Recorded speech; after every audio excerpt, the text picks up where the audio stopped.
À mon coup de sifflet, on saute sur place.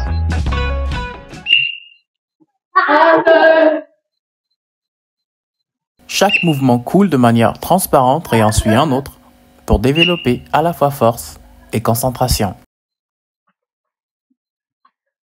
À mon coup de sifflet, on est là. C'est aussi des mouvements qu'il exécute pour faire disparaître le stress de la journée, pour laisser place à un sentiment de tranquillité afin de mieux entamer la prochaine journée. Et sa passion pour les arts martiaux, il la communique avec ses 3 garçons qui ne ratent aucun rendez-vous. À la fin du mois, ils prendront part à une compétition. Les enfants, en principe, c'est 1h30 d'entraînement. 1h30 d'entraînement avec les enfants. Les grandes personnes, c'est 2 heures. 8 heures par mois pour un abonnement annuel qui vaut 34 000 francs pour adultes et 6 heures pour enfants entre 46 000 et 85 000 francs par an. C'est le quotidien de Tristan, 39 ans, originaire du nord du Gabon.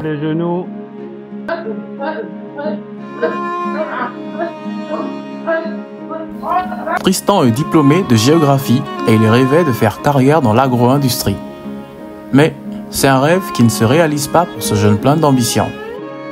Il décide alors de se concentrer sur une autre de ses passions, la maçonnerie. Et c'est un choix qu'il ne regrette surtout pas. Car si au Gabon, plus de la moitié de la population vit entre Libreville et Port-Gentil, la demande en logement est grandissante. Les propriétaires de maisons se frottent les mains, mais aussi les professionnels du bâtiment comme Tristan saisissent des opportunités. Il y a quelques années, il a créé son entreprise de construction. Et aujourd'hui, il intervient sur des chantiers diversifiés dans Libreville et ses environs. En 48 heures, nous allons avoir un aperçu de son univers. Restez câblés, on se dit à tout de suite.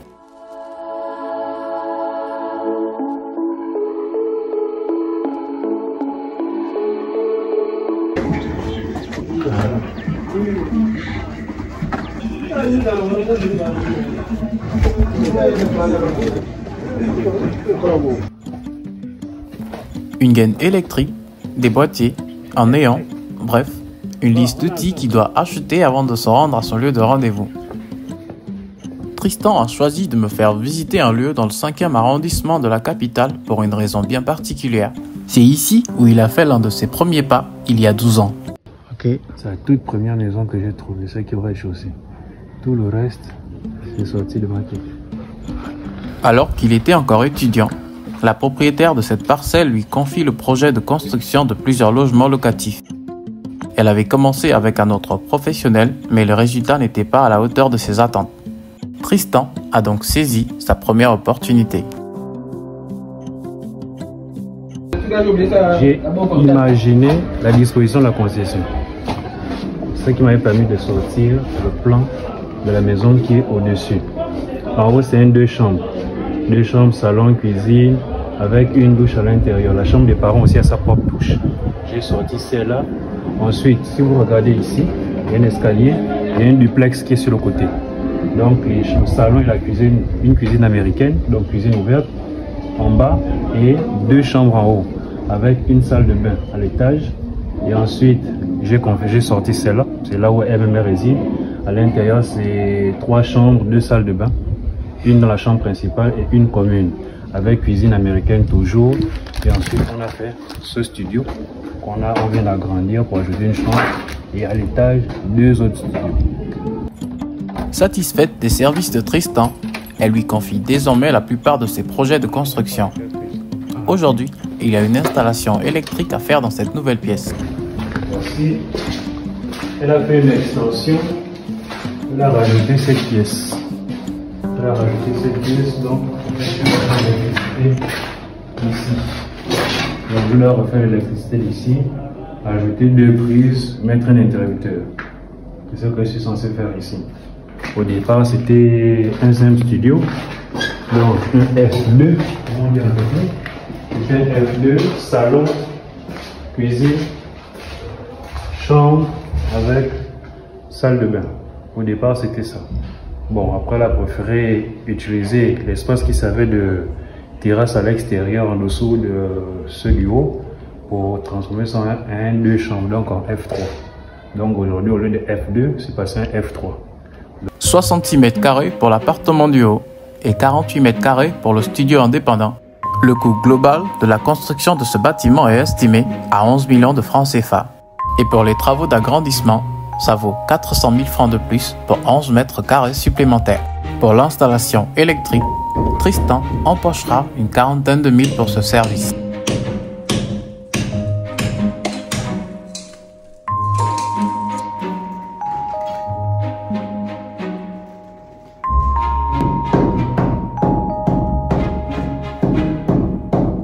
En moins de 2 heures, la tâche est accomplie. Le fait que Gaston fait d'abord le coupissage au lieu de faire d'abord l'installation. J'ai fini de faire au courant. Ah, tu as fait ça aujourd'hui? C'est ça que je viens de faire là. Ah, ok. J'ai mis les gaines, j'ai posé le boîtier. Ah. Donc là, il faut maintenant qu'ils finissent pour que je vienne maintenant poser les appareils. Oui. Ok, moi, je ne traîne pas. Bon, allez. Donc, Okay. tu reviens là dimanche? Dimanche. Ça marche. Ok. Bon. Bonne soirée.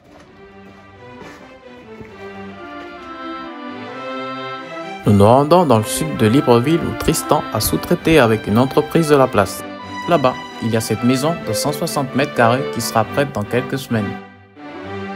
À cause de la saison pluvieuse, les travaux ont plus ou moins ralenti. Tristan essaie tout de même d'aller plus vite. Il a 8 heures de travail dans la journée.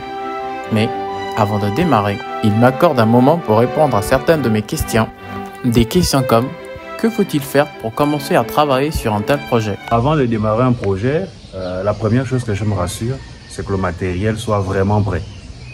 Parce que le problème des chantiers, c'est lorsqu'on lance et que le matériel n'est pas à 100% prêt, ça crée des retards. Parce que la règle première pour ne pas venir perdre du temps, c'est qu'on doit s'établir un programme personnel. Même si l'entreprise ou bien le particulier ne t'impose pas un programme, tu dois t'imposer un programme. Tu dois te dire, bon, la première étape, je dois la livrer en temps de temps. Deuxième étape, j'ai tant de temps. Troisième étape, j'ai tant de temps. Et pour pouvoir atteindre ces objectifs, il faut te rassurer d'abord que tout ce qui concerne le matériel soit prêt. Dès que cette partie est prête, ton travail va aller vraiment très vite. C'est le plus important. Et pour coéquipier, Tristan travaille avec Eva, étudiant en master de création d'entreprise, qui a pour ambition de concilier son amour pour la maçonnerie avec ses études.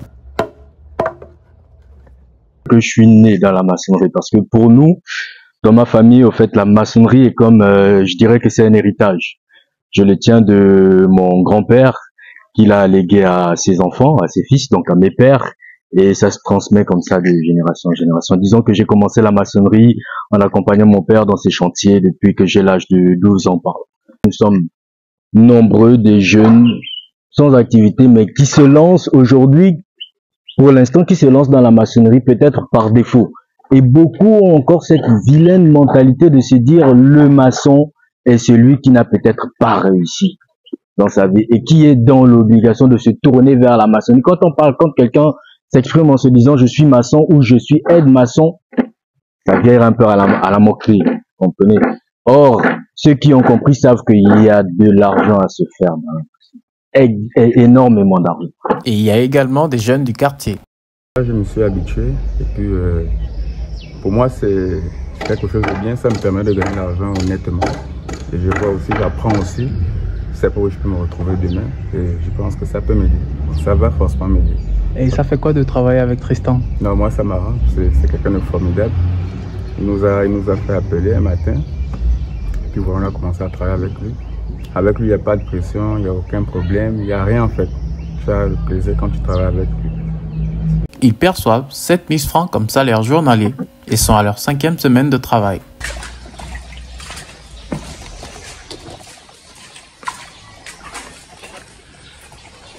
On joue avec le niveau. Donc, on est là. Là, c'est à l'horizontale. C'est cette bulle-là avec laquelle on joue. Donc, je prends simplement celui-là et je prends une longue règle. Je plaque sur le mur et je me rassure que le niveau qui est à l'intérieur ici soit entre les deux traits qui sont là. Il y a deux traits ici à l'intérieur du niveau. Donc, la bulle d'eau qui est là doit être à l'intérieur, net au milieu. Quand c'est net au milieu, à ce moment, je sais que mon mur, il est debout. Avec pas mal d'autres pièces en tant qu'expert. Si un de mes abonnés qui vous regarde veut la même maison et vous demande combien ça peut me coûter, quelle est la réponse que vous allez donner? Bon, je vais te demander une première chose. Je vais demander quel type de maison vous voulez. Maison de luxe, maison moyen standard ou une maison standard. En fait, ce sont les trois, parce que les trois n'ont pas le même coût. Une maison de luxe, on va par exemple dire quelqu'un qui veut que sa maison soit faite en marbre. Ça ne peut pas avoir le même coût que quelqu'un qui demande à ce que sa maison soit en céramique. Donc les carreaux, les simples carreaux. Donc si c'est le luxe, par exemple. Vraiment pas. Donc si c'est le luxe, par exemple, le mètre carré va à la 200 000. 200 000, voire 250 000, ainsi de suite. Tout dépend maintenant. Donc, moins la maison est luxueuse, plus le mètre carré descend. Le mètre carré au Gabon, il est à 150 000 francs. Donc, ce que je vais faire, avant de faire le devis détaillé, je vais demander quelle est la surface de la maison. Si c'est une maison de 100 mètres carrés, on calcule toujours le soubassement à part. Les techniciens qui font ça, les entreprises, les personnes qui font ça, à savoir, ils calculent la maison de manière globale, sans calculer le coût du soubassement à part, ils se retrouvent souvent essoufflés à plus tard. Parce que le soubassement lui-même, il a le même prix que le montage, voire même 2 fois plus. Voilà pourquoi le soubassement, on calcule son prix à part. Et ensuite, le reste, on calcule ça à part. Donc, qu'est-ce que je fais? Je prends, on va dire, 100 mètres carrés. Je prends 100 mètres carrés. Je sais que la maison, là, c'est 100 mètres carrés. Le soubassement, il a 80 000. Donc, la moitié, quasiment la moitié du coût global de la maison. Donc, 150 000. Donc, il prend 80 000. Je fais les 100 mètres carrés multipliés par 80 000 pour connaître le coût du soubassement. Dès que j'ai déjà ce prix-là, je le mets à côté. Ensuite, je fais maintenant le reste, donc à partir de l'élévation. Je prends donc, on est sur 150 mètres, on est sur 100 mètres carrés. Je fais 100 mètres carrés multiplié par les 150 000. À ce moment, ça me donne le reste des travaux. Ça veut dire le gros œuvre, donc juste monter les murs. Le gros œuvre, c'est juste la partie là où on monte les murs, ainsi de suite. Et ensuite, le second œuvre, c'est les finitions, l'électricité, la plomberie, le carrelage, ainsi de suite. Donc, c'est ça qui me permet, avec ça que j'ai multiplié 150 000. Donc, je sais que les fondations, on est à 8 millions. Et le reste, à partir du second œuvre et de l'élévation, on est à 15 millions. J'additionne les deux, ça me fait 23 millions. Donc, je sais qu'une maison de 100 mètres carrés, clé en main, standard, elle est à 23 millions. Et de ça, c'est hors taxe. Ça, c'est vraiment quand on n'a pas mis des taxes à l'intérieur. Maintenant, si vous tombez sur une entreprise qui paye déjà ses taxes à l'État, ils vont vous mettre, ça c'est le prix, hors TVA, donc 23 millions. Et ensuite, maintenant, quand il ajoute la TVA, ça va monter. Cette configuration, c'est plutôt la société à laquelle je sous-traite qui a préféré faire cette façon. Sinon, logiquement, on commence d'abord par poser la toiture. On pose d'abord la toiture de façon à ce que quand on va venir faire le crépissage, les gars qui font le crépissage ne souffrent pas trop. Parce que le Gabon étant un pays où il pleut beaucoup, vous voyez que quand vous venez et qu'il a plu, le ciment a souvent tendance à retomber. Vous travaillez difficilement. Un travail qu'ils peuvent faire en 10 jours, ils vont peut-être faire ça en 15 jours. Parce que les pluies vont beaucoup mouiller le mur, ce qui fait que ça va en permanence relâcher, le ciment va faire retomber. Donc c'est un peu ça. Donc dès qu'on a fini le fondation du soubassement, à ce moment on passe à la étape suivante qui est l'élévation. Après l'élévation, on pose la toiture. Maintenant, les électriciens et les plombiers passent. Quand les électriciens et les plombiers sont passés, les gardes des portes peuvent passer, comme ils peuvent aussi venir après. Le crépissage automatiquement passe. Quand le crépissage est passé, à ce moment, les électriciens reviennent pour la pose des appareils. Ils viennent faire leur pose des appareils, et les gardes des portes peuvent passer, ou alors ils sont passés avant. S'ils passent après le crépissage, après, on doit encore ramener un technicien pour venir maintenant faire les finitions au niveau des portes. Parce que ce n'est pas le menuisier en fait qui fait la pose des portes, c'est un maçon. On dit juste au maçon le sens d'ouverture des portes et comment est-ce qu'il doit poser. Dès qu'on lui dit ça, il fait maintenant les finitions, il plaque la porte, il la scelle et il fait les finitions pour que la porte soit, le crépissage au niveau de la porte soit identique à celui des murs. Donc, dès qu'on a fini ça, à ce moment-là, on passe à la peinture. Ou alors, non, on fait d'abord le plafond. Dès qu'on a fini le plafond, on passe à la peinture. Quand on a fini la peinture, c'est qu'on a livré la maison. Et l'une des plus grosses difficultés qu'il rencontre est des fois de trouver des personnes qualifiées. C'est pas écrit sur le visage de quelqu'un que je suis un technicien. C'est vraiment pas écrit sur un visage. Vous avez un chantier comme celui-là, vous faites passer une annonce que vous avez besoin des maçons. Les manœuvres encore, ça passe. Quelqu'un peut être manœuvre, il ne monte pas de mur, il ne fait rien. Ils sont contents de venir, ils tournent le ciment, ils vous transportent les briques. C'est beaucoup plus sur les maçons. vous faites une demande, vous avez des maçons qui arrivent. Moi, je suis maçon, moi, je suis maçon, moi, je suis maçon, moi, je suis maçon. Mais c'est pas écrit sur le visage que le gars, c'est un apprenti. C'est pas écrit sur son visage. Donc, en fait, c'est au pied du mur que tu vas devoir le juger. Le pied du mur, ça veut dire quoi? Il t'a monté peut-être 5 rangées de briques. Donc, le gars, tu le laisses un mur, il te monte ça. À la fin de la journée, c'est deux choses. Soit le mur est bien monté, soit le mur est mal monté. Tu vois un peu? Ce sont les deux choses. Bon, le rendement, ça arrive qu'il y a des maçons qui n'ont pas le rendement qui vont avec. Mais la difficulté, c'est beaucoup plus sur le travail. Parce que tu peux avoir un gars qui est bon, il connaît son travail, et le gars qui ne connaît pas. Donc, mais il t'a dit, je suis technicien. Tu l'as embauché sur cette base-là, qui t'a dit, je suis technicien. Donc, quand il arrive, tu le laisses, tu le mets ici, l'autre tu le mets là-bas pour être sûr que quand tu vas venir, tu sauras qui a travaillé ici, qui a travaillé là-bas. Mais à la fin de la journée, quand tu viens, tu prends ton fil, tu prends ta ficelle, tu mets ton fil au bout, tu tends la ficelle ici, tu vois le mur qui fait ça. Au lieu que le mur soit droit comme ça, tu vois le mur fait une courbe comme ça, donc la ficelle passe comme ça, tu vois un gros trou ici. Et là, comment tu fais pour remonter la pente quand il y a un cas comme ça? Quand il y a ça, c'est deux choses. Si c'est un chantier qui a vraiment de moyens, on casse tout le mur. Vraiment, on casse. Si c'est un chantier qui a de gros moyens, on va casser tout le mur et on le refait, ce gars, il est viré. S'il était pointé à 10 000 ou 11 000 ou 12 000, on coupe. Tu ne peux pas le laisser partir sans 100 francs, tu coupes souvent son argent. S'il était à 10 000, tu lui donnes 8 000 ou 7 000.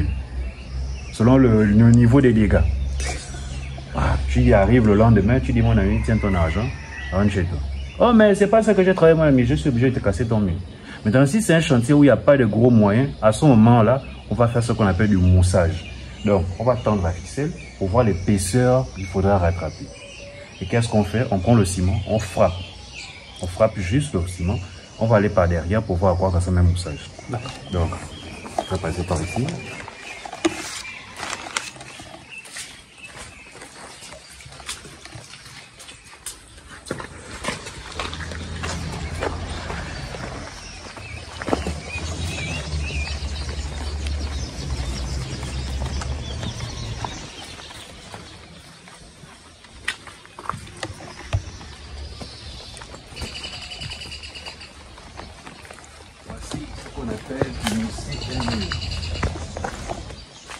C'est là qu'on appelle mousser un mur. Donc, on est obligé de faire ça pour pouvoir rattraper à ce moment-là l'erreur sur le mur. Donc, quand le mur est ovale ou alors, au lieu d'être debout, il est penché, on est obligé de faire du moussage.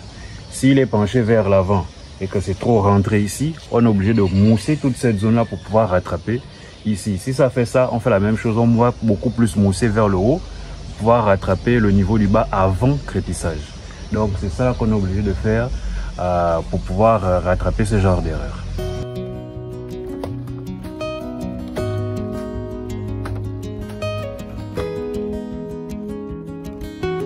C'est la journée qui démarre? Oui, c'est la journée qui démarre.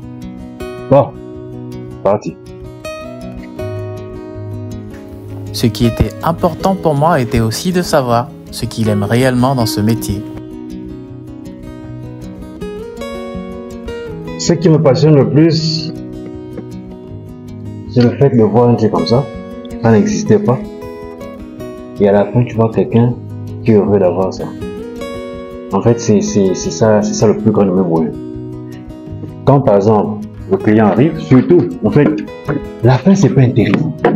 C'est beaucoup plus intéressant quand le client vient sur le chantier pour les contrôles. Il arrive par surprise et il voit le travail, il voit l'évolution de son travail. Et quand il te pose des questions et que tu arrives à le satisfaire dans des réponses, ça c'est vraiment un bonheur bien particulier. Il y a un plaisir particulier de voir un client sourire, qui regarde sa maison et il s'est dit, ah, ça va vite, hein. C'est bien fait, hein. C'est ça en fait le bonheur. Et c'est beaucoup plus ce qui me met dans la camp. Parce que quand je regardais les travaux qui se faisaient à gauche et à droite, c'était pas ça, c'était vraiment pas ça. Et autre chose aussi, c'est que, excusez-moi, je suis obligé de mal parler de nos frères ouest-africains. Ils sont venus gaspiller la qualité du matériel. Parce que les briques avant, je ne sais pas à quelle année, mais je sais que les vieilles maisons d'avant, les briques étaient très solides. Or, les briques que les gars nous font aujourd'hui, c'est du n'importe quoi. Tu soulèves la brique comme ça, là, tu soulèves ça comme ça se casse seul. Un peu. Ils nous font vraiment du n'importe quoi. Et ils ont maintenant créé deux types de briques. Une brique qu'on appelle aujourd'hui la brique industrielle, qui est en principe la brique normale, qui est censée être la brique normale, et une autre brique qui est la brique standard, donc celle de merde là. Celle qui se casse à tout bout de champ, que même un enfant il plie le poing comme ça, il frappe dessus, la brique se casse. Donc c'est celle-là qu'on vend le plus aux gens, donc c'est celle-là qui coûte 400, 450, selon les endroits. Hein? Bon, d'après, depuis le Glossier qui a fait des remaniements de certains prix, la brique est descendue à 400. Mais il existe toujours des endroits où on vend ça à 450. Donc c'est cette brique-là qui est de merde. C'est vraiment celle-là, c'est de la merde. Donc, moi on est souvent obligé de l'utiliser parce que l'autre étant beaucoup plus cher, ne peut pas rentrer forcément dans un budget. Maintenant, voilà, c'est aussi d'où je dis quel type de construction est-ce qu'on fait. Une construction, là où la personne va dire non, moi je mets les moyens sur ma maison, ne prenez pas ces briques du quartier là, elle va vous coûter beaucoup plus cher parce que cette brique là, elle a 650 la brique. Or l'autre, elle a 400, voire 450. Donc il y a quand même une différence de 250 voire 300. Et comme autre défi, Tristan parle également de concurrence. Les Gabonais savent faire le travail, mais le problème que nous avons, c'est avec la concurrence. Parce que le Gabonais, quand il fait son travail, en fait, la majorité des Gabonais sont allés sur le banc de l'école. Vraiment, la majorité des Gabonais qui sont dans le domaine sont allés sur le banc de l'école. Ils ne sont pas nombreux qui ont appris sur le tas. Ils vont beaucoup plus au lycée technique. Ce sont les gars qui sortent du lycée technique. Donc, ils connaissent la valeur du travail. Donc, quand ce gars-là, il prend un chantier, il va jamais demander des clopinettes. Parce qu'il connaît la valeur de son travail. Or, à cause de la concurrence, parce que je n'ai pas envie d'accuser nos frères ouest-africains, à cause de la concurrence, ben, nos parents, ils aiment toujours le moins cher. Si par exemple, on te dit que bon, ce travail-là, il vaut 23 millions, bon, quelqu'un vient te dire non, donne-moi 17 millions, moi je te fais ça. Ou bien donne-moi 15 millions, je te fais toute la maison là. Tu vois que le gars qui t'a dit que ça vaut 23 millions, l'autre gars vient te dire donne-moi 17 millions ou 15 millions. Nos parents ont tendance à courir sur les 15 millions. Mais est-ce que le gars qui t'a dit qu'il fait le travail à 15 millions, il va bien te faire le travail? C'est un peu, je vais faire l'anecdote, excusez-moi, ne prenez pas ça mal, mais c'est une façon de parler chez nous au Gabon. Quand ce qui n'est pas bien, on aime accuser les Chinois. Ben, il paraît que les Chinois ont un concept. Ils te font le travail en fonction de l'argent que tu donnes. Si tu veux un travail bien fait, ben, donne l'argent qui va avec. Si tu donnes un travail de 10 millions, tu donnes 5 millions, il va te faire le même travail, mais avec 5 millions. Mais ne t'étonne pas si ce n'est pas de bonne qualité. Vu que la valeur du travail, c'est 10 millions. Mais toi, tu viens, tu dis non, moi, ce même travail-là de 10 millions, moi, je veux qu'on le fasse avec 5 millions. Il va jamais te dire c'est pas possible. Il va te dire, mon ami, c'est réalisable. Mais il va faire ça à la valeur de 5 millions. Donc, c'est tout à fait normal que tu vas te retrouver avec un chantier où au bout de quelques années, la maison commence à se casser, ou bien l'eau coule à gauche, l'eau coule à droite, c'est normal. Ta maison a un prix, mais tu es venu donner un prix largement inférieur à ce que tu étais censé donner. En fait, c'est ça que nous avons en fait comme problème au Gabon.